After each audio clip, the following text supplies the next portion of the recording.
I don't know who won that. I wouldn't like to call that one. I don't think Donkey won though. Yeah, that's fancy. No treats for Donkey tonight.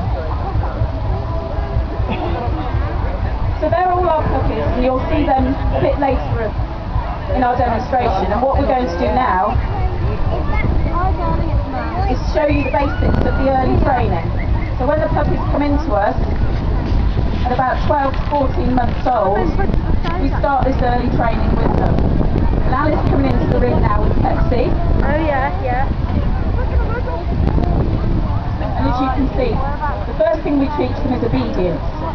Walking nicely next to a mobility aid. In this case, Ali's using an electric wheelchair. We use positive reinforcement training techniques. So basically, when a dog does something correctly, something we want it to do, it gets treated. Those treats are taken out of its daily food ration, and we use clickers. Now, you might not be able to hear, but when Pepsi does something that she's done on command and she's done it correctly, Ali will click the clicker and then treat her. So they get to know, and when they hear that clicker sound, that's when they will be getting a treat. They realise, I've just done that right. If I do that again, I'll get another treat. So that's how we teach them. So as you can see, Pepsi's walking nicely next to the mobility aid. So we'll move on now to the next task that we teach them, which is the retrieve. The first apparatus that we give them to retrieve is the dumbbell. So Ali's holding up the dumbbell now. That's basically a safe piece of equipment for them to retrieve. Give her a round of applause there. It's very safe for them to retrieve. And once they've got the hang of it, as Pepsi has here, they have to retrieve it to hand, which is very important. A lot of our clients don't have much upper body mobility, which means they can't bend down, so it's very important that the dog actually retrieves the object to their hand. So once they've learnt that, they can move on to more everyday objects. As you can see here, Ali's got a purse. She's out shopping, she's dropped her purse. If she didn't have the dog, what would she do? If she was on her own, she might have to stop a stranger and ask him to pick her purse up. But with a dog there, she's got the confidence to go out and know that if something like that happens, it doesn't matter. The dog's there to assist her, to aid her, gives her more confidence to go out, which gives her her freedom back. Also a mobile phone. As you can see, Pepsi is being very gentle. She's not mouthing the phone, she's just giving it straight back to Ali, so she's getting a nice treat. She's sitting nicely for her.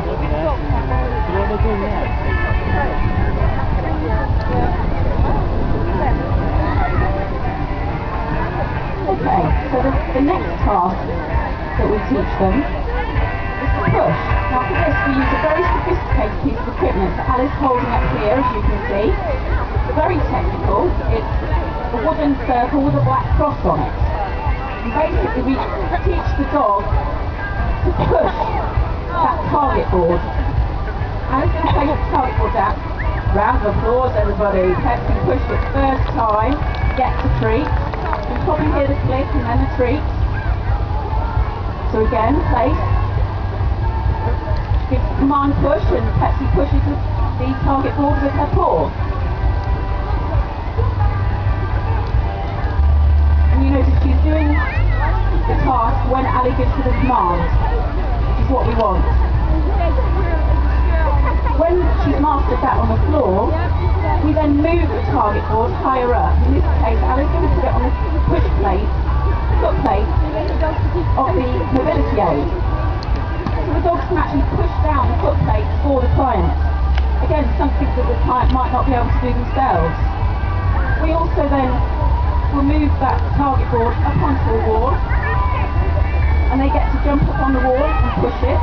This then moves on to things like light switches, so they can switch light switches on and off. Or you've seen the open door buttons outside banks or leisure centres. They can push those and open the door for their clients. The next task that we teach is the pull task. Now most dogs have a natural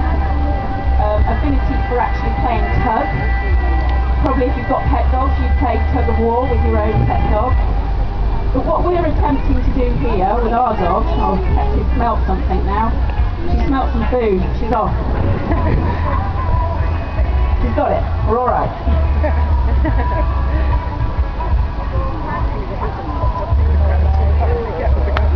So basically, our dogs, we want them to pull nicely with a strong backward movement on the pull cord, as Pepsi's doing here. There you can see she's actually walking backwards and pulling. This that we're using here, this rope, can then be put onto things like doors. They can pull doors open, or the natural pulling ability. They can pull off items of clothing, like Alice showing here. There you go, round of applause for Pepsi for taking the gloves off.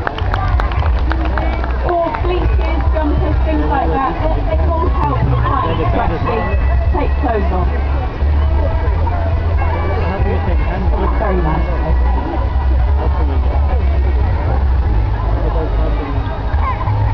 Once more, big round of applause for Pepsi there. The last command that we teach our dogs is to speak. There you go, she spoke on command. We don't want them to speak all the time, we don't want them to continually bark, so we make sure that it's only on command. And why do we do this? If a client is in their home, maybe they've fallen over, they can't reach any help, they can continually get the dog to use speak. And the neighbour might hear that and think, that's unusual, Pepsi doesn't normally bark like that, I better go round and see if Ali's alright. It's just another independent giving task that our clients can have. So that's the early training done.